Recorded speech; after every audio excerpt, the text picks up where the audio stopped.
His many accurate forecasts include the 1987 stock market crash, the dot-com bust, the gold bull run, the rise of organic foods, and even the popularity of gourmet coffee long before Starbucks was a household name. Get the Trends Journal, the best investment you could make, because it's the best investment into your mind, and it can change how you look at the world. Over the last 30 years, Gerald Celente has been more accurate about predicting what will be happening than anyone else I'm aware of. The Trends Journal is one of the greatest sources of information, and it really is. You're predicting these things well ahead of time. I would encourage everyone to go grab the latest copy. Sir, everything that you predicted about the economy, you are absolutely right.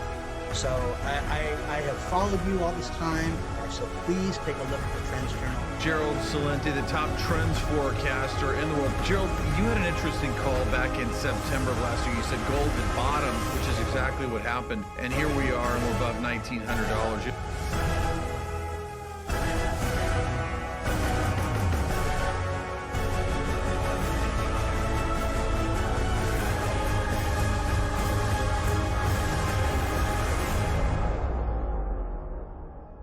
Are you prepared for what's next? Hello, my name is Edmund Demarche. I'm the executive editor of the Trends Journal. I'm here with Professor Marandi from the University of Tehran. Professor, thank you for joining me. I appreciate it. Thank you very much for inviting me. So we have the big news here in the U.S. is Netanyahu is in Washington, and he was meeting with Trump. They had dinner, and he met with Pete Hegseth today. And everything seems like it's all hunky-dory between the U.S. and Israel, and things couldn't be any better. What do you think is being discussed right now in the White House? What do you think the real feeling is? Are things as good as they want Americans to believe? I don't know what's going on behind closed doors. It is interesting for me that this whole Epstein affair reached this stage while Netanyahu was in Washington. I'm not exactly sure if there's a direct relationship, but it's not impossible. I'm sure that behind closed doors, the discussion about Iran, at least, is that the Israeli regime failed, and that despite the blitzkrieg attack, despite full support from the Europeans and the Americans in this war of aggression, and despite the fact that regimes in the region that are U.S. allies and proxies, their bases were used, American bases in those countries were used to help the Israeli regime, whether in Turkey or Qatar or the Emirates or Bahrain or elsewhere. And despite the fact that the airspace of Jordan, Syria, Iraq were all under Western and Israeli control, they failed. And the Iranians got the upper hand. And Trump admitted this, that the regime took a pounding. And Bannon also, Steve Bannon, said that the real story is that Trump saved Israel. So I'm sure behind closed doors, that is being discussed. I don't think this is over. I think the Israeli regime would like to have more war, and they want the Americans to be involved in the war, because for them, sacrificing the United States is a priority if it's for their interests. And the people around Trump are more than willing to sacrifice the United States for the Israeli regime, because it's clear that their priority is Israel, not the United States. So these sort of things, I'm sure, are being discussed, but I have no doubt that if there is a second round of fighting, it will be worse for the Israeli regime. Netanyahu thinks Netanyahu thinks that he could pull all this off and all this destabilization of the region and still be in the running for advancements with the Abraham Accords.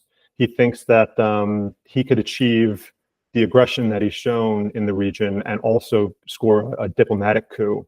Do you see that as just his imagination, or do you think a country, obviously the crown jewel is Saudi Arabia, is that something that you think is possible somehow for Netanyahu to achieve? Well, let's look at the results of this 12-day war of aggression. Iran has become extremely popular across the world and across the region. despite decades of anti-Iranian narratives by Western media, and the demonization of Iran across the world since the revolution, through disinformation, through bogus reporting on Iran, and then in our region, these despots in the American camp, whether it's Saudi media, whether it's Qatari media, whether it's Emirati media, whether it's Turkish state media, all of them have been promoting anti-Iranian narratives, sectarianism, racial hatred, complementing the Western media narratives. This has been going on for decades. All of that has been washed away. And now Iran is seen, and the axis of resistance, Iran and its allies, as the only sincere allies of the Palestinian people. Erdogan in Turkey doing trade and business with Netanyahu, Aliyev in Azerbaijan, Mohammed bin Zayed in the United Arab Emirates, and so on. Jordan, Egypt, Morocco. So Iran has become extremely popular. The Israeli regime has been exposed as extremely vulnerable because they were unable to, despite the heavy lifting of the United States, they were unable to have control over their own airspace. During the last 3-4 days, Iranian missiles were almost universally getting through, and Iran still hasn't used its newer missiles. So Israel has been vulnerable. Israel is despised because of the genocide and the atrocities that are being carried out on a daily basis. Iran has become popular. Israel is shown as vulnerable. Any regime in the region that tilts closer to the Israelis and Netanyahu, will they be loved and liked by their people, or will they be disliked? So that's the real question. From now on, anyone who tilts towards Netanyahu becomes illegitimate in the eyes of their own population. How about a population? Oh, I'm sorry. What about a population and the fact that they don't move away is causing them great difficulty and it's raising questions among their own populations. So the more the Israelis push for genocide, the more they push for conflict, and the more indifferent these regimes in the American camp are, the more potential instability within the U.S. camp there is. You mentioned in a previous interview Azerbaijan and its relationship with the U.S. and Israel, and you called it, even Turkey, almost like proxies for the U.S. and Washington. Are the people in Azerbaijan, do they side? Are they at least emotionally tied to the Palestinian cause, or is that a popular position and the government's doing what the people there believe and supporting Israel? Is that something that could be compared to, let's say, a Jordan, with where the people are more sympathetic to Palestinians? What's the position? Like, what's your take on Azerbaijan? Is that a fragile government? It is a fragile government. It is a dictatorship. Many people are in jail, especially those who are sympathetic to the Palestinian people or to the Iranians. They're in jail. This is not something that the West would talk about because Azerbaijan and Aliyev is their man. Just like, remember, in the West, it depends on where the person stands.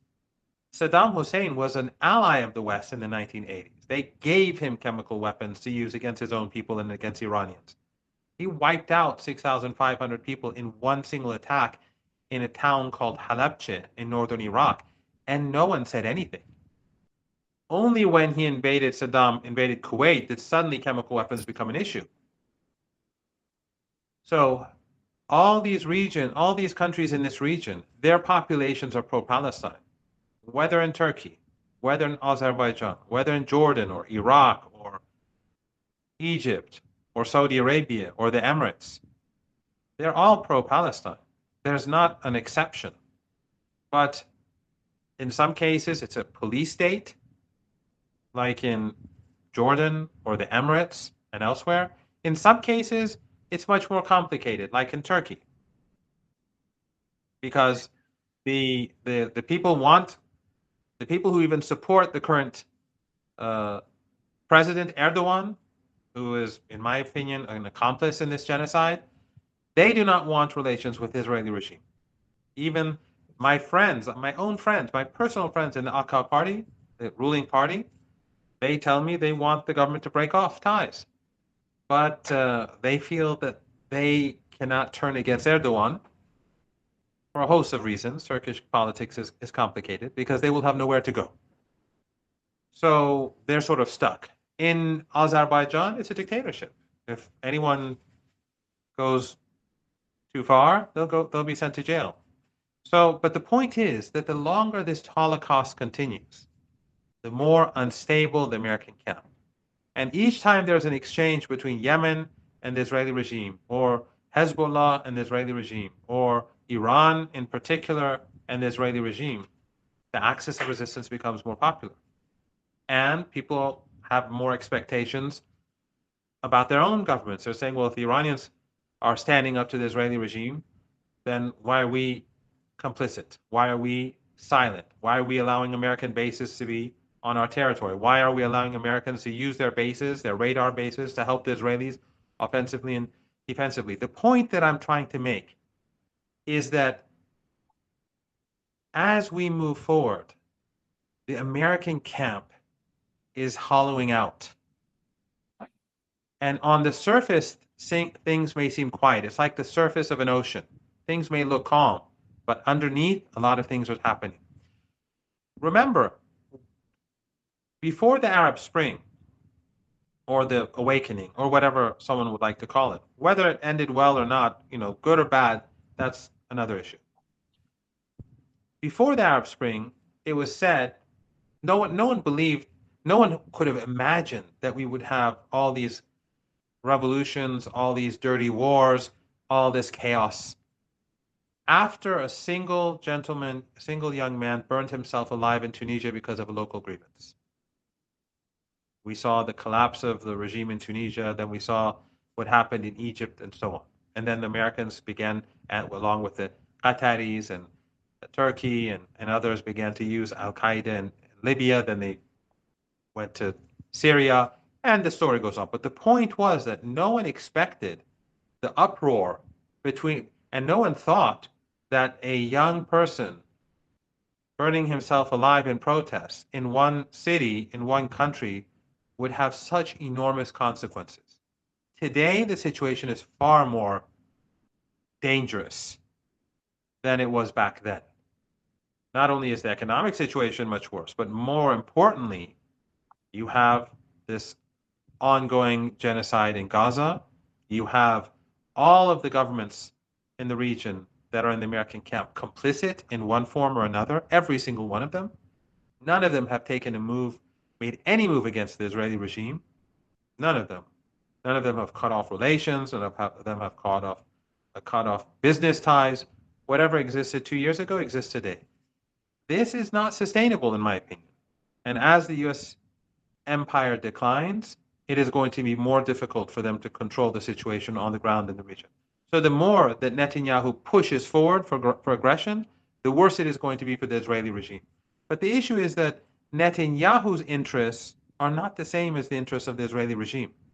Just as the interests of the Israeli regime and Netanyahu are not the interests of the United States. Netanyahu wants to remain in power. He wants to stay out of jail. He needs crisis. He needs crisis after crisis. But the Israeli regime is being destroyed because of these multiple crises, not just economically, militarily, but most importantly, in the eyes of the world, it has become delegitimized. It is universally despised, even in the West, and especially in the United States, which the people in the United States are the most propagandized in the world. People are turning against the regime. And I think that what Trump did foolishly in the cabinet meeting, the way in which he dismissed this whole Epstein affair, actually made things much worse for the Israeli regime in the United States. Why do you say that? Because it looks like almost like complicity. Is that why? Like that there's no level that's too much. Because Trump recently went on Truth Social, and he appealed to the Israeli courts to drop their corruption charges on Netanyahu, which some people here in the United States saw as remarkable. that the president would say such a thing and get involved in that. And some Israelis even spoke out against it. Are you saying it just goes to show another example of how the U.S. government is so protective of Israel and those ties? I think the Epstein case, in the eyes of many Americans, shows that it's really Mossad that is in control of many of the politicians in the United States. It's not even the CIA. It's not even the FBI. Whether that's right or not, that's open for discussion. But the fact that Trump dismissed this whole Epstein affair, and we all have seen different people comment on how the Trump team at the beginning, what they were saying a few weeks ago, a few months ago, during the election campaign, and how it ended with Trump's 2 minutes in the cabinet. After all that, I think it raises serious questions. So now people are saying the Israeli regime is genocidal, young people, especially in the United States. It's carrying out a Holocaust in Gaza, and it also controls our fate. Not only are we aiding the genocide, but our politicians seem to be controlled through a mechanism of the most corrupt, through the most corruptive methods. In other words, through the means potential bribery, and through the means which Epstein was able to, and the likes of Epstein. I'm sure there's not one Epstein. I'm sure there are other Epsteins out there actively working for Western intelligence agencies and for the Israeli intelligence agency in particular. And I would caution all pro-Palestinian activists that they're probably trying to find ways to trap these people as well, to keep people in the movement, or keep people who are active against the Israeli regime. I'm sure they're conspiring against them as well. So all those who are against the genocide in Gaza should be very careful about who approaches them and what sort of offers they receive. It was one of those things where Trump, I don't think in his whole both terms, I've never seen Trump look so desperate to get away from a question during a meeting with journalists. He just, I mean, even his most devout followers and supporters here in the United States couldn't believe his response and how he interjected when Bondi, our AG, was asked about it during that meeting. It was remarkable to see. And there's not even, as I said, huge followers of Trump. One other thing I'd like to just get your opinion on. It was a very interesting dinner that he had with Netanyahu at the White House. I think it was on Tuesday night. And Trump was asked by a reporter about the two-state solution. And the reporter essentially asked, is this still viable, a two-state solution? So Trump had another remarkable answer. He said, well, I'm here with the greatest man who could possibly answer that question. And he deferred to Netanyahu, which I found jarring, because here's the president of the United States who probably doesn't know enough about the issue to really give an honest and insightful answer, in my view. And so he defers to Netanyahu. And I'm like, if he's doing that in front of the cameras, what goes on when they have these discussions off camera? Did you see that? And what's your take on Trump's position and his decision to defer to Netanyahu, even in front of reporters? Well, I think it's very clear that there was never any divide between Trump and Netanyahu. And that was all for show. That was all propaganda by the Western media. Again, we have to, the myth of Western media have anything to do with freedom of expression and presenting different points of view. That myth has been exposed. Western mainstream media is a tool of the powerful, whether it's MSNBC or Fox News. It doesn't make a difference. They're one and the same. One may be more bombastic, the other may be more sophisticated. One may, they may have issues over abortion, but when it comes to empire and destroying genocide, they're one and the same. If you recall, when the war of aggression, an unprovoked war of aggression on Iran began, MSNBC and CNN were busy demonizing Iran. BBC was busy demonizing Iran, just like Sky News and Fox News. There's no difference. They were talking about sleeper cells in the United States, demonizing Iranian Americans.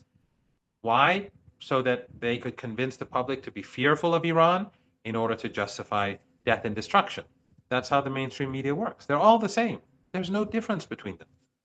The CNN is a tool just like Fox News. There's no difference. The Wall Street Journal, the New York Times, the Washington Post, the Guardian, the Independent, they're all the same.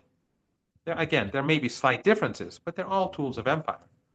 So when they were talking about differences between Trump and Netanyahu, it was just as fake as the differences that we were hearing about between Biden and Netanyahu. If you recall, back then they were saying that Biden is putting pressure on Netanyahu. Then it came out that the United States never put any pressure on Netanyahu to end the genocide.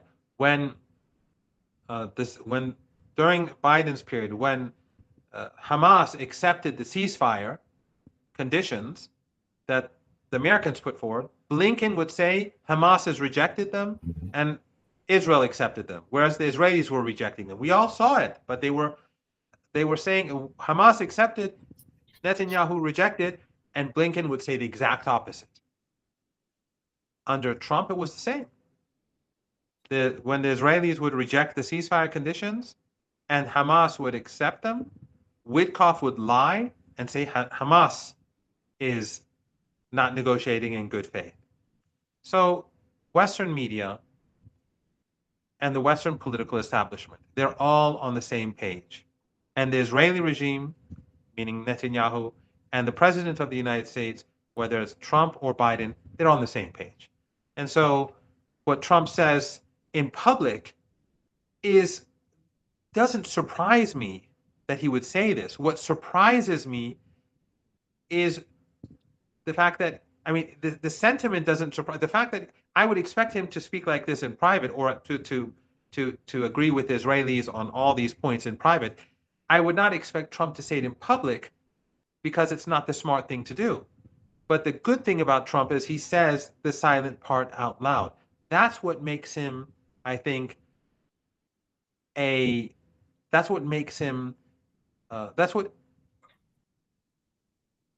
quicken the demise of the empire. He's a catalyst for the demise of the empire because the hypocrisy, he's incapable of the sort of hypocrisy that we saw under Obama. He's incapable of, he says we want the oil. He says Netanyahu is a great man. The others wouldn't say that. The policies are the same, but Trump is more crude and less sophisticated.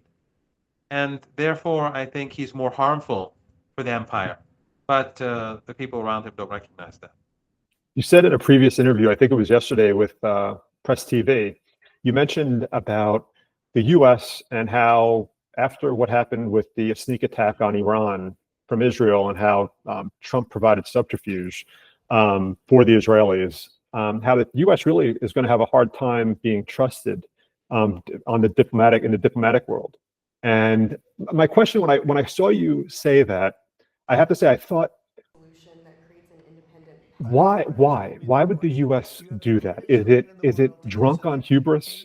Is it where they don't think, like where Washington actually doesn't think that it needs to operate by the same diplomatic standards, and like they don't care? It's almost like the coolest kid in school doesn't care if someone likes him or not. They're going to keep on being the coolest kid in school, and other feelings be damned. That's what, when you said that, that's what I thought. I thought, what is it about the U.S. that it doesn't even care that it tore to shreds its diplomatic relations on a global scale? Do you agree with that? That it's just hubris? I think that no one trusts the United States. It wouldn't just be very difficult. It's impossible. I don't see how we could have an agreement with the United States. And I would be very much against any agreement with the United States personally. under these circumstances, unless the United States capitulates in some way, which I cannot foresee that for the time being. I And think that oh, sorry. I think that perhaps, and again, I'm just thinking out loud. I think that perhaps the United States in the past was that bully at school, which was good looking and a sportsman and someone who many wanted to be their friends, but they also knew that it was a bully. But the United States today is this nasty, sinister, mean bully, which is just despised but feared by many. So I think that that facade is gone. That facade which made it more effective in bullying in the past, it's disappeared. And I think the reason why the United States is behaving in such a crude manner today is because it's a declining empire and it's becoming more desperate. In the past, when it had control, it could be more flexible. It had the luxury of being both aggressive, exceptionalist, carrying out coups here, dirty wars there. But in some cases, it would be more flexible because of its sheer power and because it felt more confident. Today, I think the United States does not feel confident, the ruling regime, the elites. And because of that, they're like, I don't know if you're probably much younger than me, but when I was young, it was black and white movies. People, when they fall into quicksand, the more they moved, the more they sank. Now, the more they sunk into the quicksand. Now, apparently, that's in real life. That's not what happens. But in any case, that's how it was in the movies. So the more they moved around, the more they sink in the quicksand. And in my opinion, that's how the regime and Western regimes are behaving. They're becoming increasingly erratic, increasingly emotional, irrational, and but of course increasingly dangerous because they're constantly lashing out. But I think that that's why the rest of the world is. That's why you see BRICS being formed with all its difficulties and complications and contradictions. That's why you see regional bodies being strengthened in Latin America and Southeast Asia or in Asia or in Africa because the rest of the world wants to protect itself from the United States. And so I think that we are witnessing the collapse of an empire, but this is a very, very dangerous stage in this global transition. I don't know if you saw the interview with Tucker Carlson and the president of Iran, and I know the president of Iran to be a lot more, at least from the Western depiction, he is seen as a moderate, as someone who is willing to play ball, and not play ball, that's the wrong word, but he's willing to work with the West. He's reach out to the West. At least this is what Western media, this is how they describe him. He's a heart doctor. What kind of, I don't want you to have to go into specific details, but what kind of power does he have in Iran when you have a supreme leader? So like when Tucker does interview the Iranian president, would that be considered more like a figurehead in Iran, or does he actually have power even with the supreme leader? No, it's not like the one-man show in the United States where the supreme leader, the real supreme leader, is Trump. He can put up tariffs, he can remove tariffs, he can do whatever he wants, he can wage war. He wakes up in the morning, posts something on Truth Social, and the world stock market goes up, or then it goes back down later. A few hours later when he posts something different. That's the real strong man. In Iran, we have a constitution, and there are checks and balances. And of course, the leader, he has more authority and more power than others, but there are checks and balances. And the president has very real power. He's very powerful. He's the second most powerful person in the country. In the West, they like to say that in Iran, it doesn't, because they like to caricature Iran in Western media. As I said, Western media and the media by these Arab oil and gas rich despots, they have their own agenda. but they're quite paradoxical, because on the one hand they say like the president has no power, but if the president in Iran is someone is elected as president in Iran who they don't like, they say this is a threat. But if someone who they consider to be moderate, they see that person as an opportunity. But if there's only the supreme leader, as they like to call him, we don't have such a term in Persian, by the way. That's another Western construct. But if the leader, if he's if he's everything, then why are you concerned about this particular president and less concerned about that one? But the president is very powerful. His interview, and he, by the way, has been criticized a lot because of his interview with Tucker Carlson. Some say he was too soft and that he should have been more assertive about Trump and the United States. I think some of the criticisms are quite valid.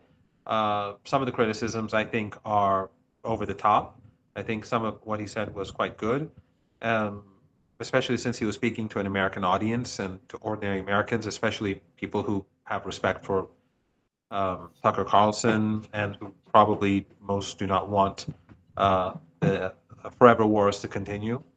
So, and that just shows how much debate we have in Iran. Some in Iran are condemning the president for the interview, condemning him, and others are supporting him, and some are in the middle, like myself, who think that it had its pluses and minuses.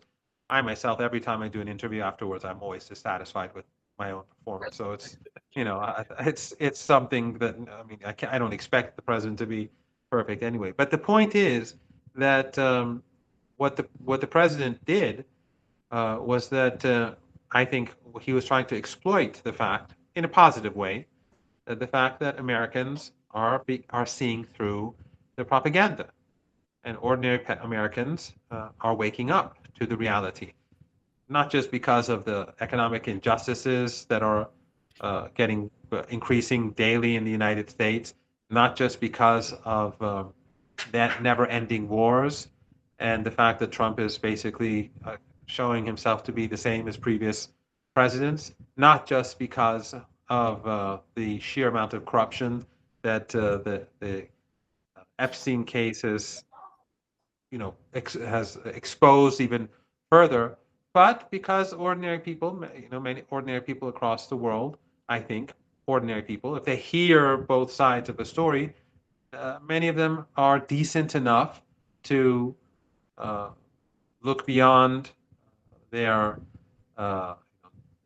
nationalism and their the propaganda, and if they see something that is truth, something that is true, then they have a tendency towards supporting that. So I think that it was, on the whole, a good interview, and I think Tucker Carlson, whatever, some hate him, some like him, but I think the fact that he's anti-war is a good thing, and not just with regards to Iran, but with regards to Russia. If he was a bit more anti-conflict with China, I would be more happy with him. I think that the United States has to put this mentality aside altogether. But in any case, I thought it was a good interview. I'm not quite sure that's the question you were asking, but anyway, those were my comments on the interview. I know that you don't have unlimited amount of time. Maybe if I just one more question. Is Iran planning for another war with Israel, the U.S.? I know that Netanyahu, he's playing this game in Washington, that he's not being clear one way or the other. It's like the option is there. And I know Iran is always going to be prepared, but how realistic of a threat do you think another round of war against the U.S. and Israel? What do you think? Do you think it's a likely chance or unlikely at this point? I think it's likely. I think the Iranians are preparing right as we speak. And I think that if there's another round of fighting, that it will end very poorly for the Israeli regime. They're not going to cut us off. They're not going to catch us off guard again like they did before. Iranian intelligence has dealt with many of these collaborators. The Iranians are going to be more protective of their people, their senior officials in future. Iran will. The Israelis basically did everything that they had. They used all their cards, and they used technology in the best technology available. Zelensky would only dream of the weapons that the Israeli regime has. So Iran now knows what the Israelis, the regime has, what the Americans have, and the Iranians will be much more prepared next time around. And I think the next time around, it will get much worse for Tel Aviv and other Israeli cities. So if I was an Israeli, I would start thinking about moving and going back to Europe and the United States. And by the way, the young lady in the back, I could see it. She was trying to hide. She tried her best to hide, but I could see. You know, she wouldn't make a good spy. I'll tell you that much. But Professor, I appreciate you. Well, I apologize to her because I know how it is when someone is doing an interview, no one can move, no one can talk. It's she was a good sport. That's why I'm sitting by the wall so that people. But still, no one can use the television, and everyone here is uncomfortable until I stop. Well, Professor Marandi, please, everyone, check out Professor Marandi on X for great updates from the Middle East and what's going on. Professor, thank you for talking to the Trends Journal. I appreciate it. Thank you very much for having me.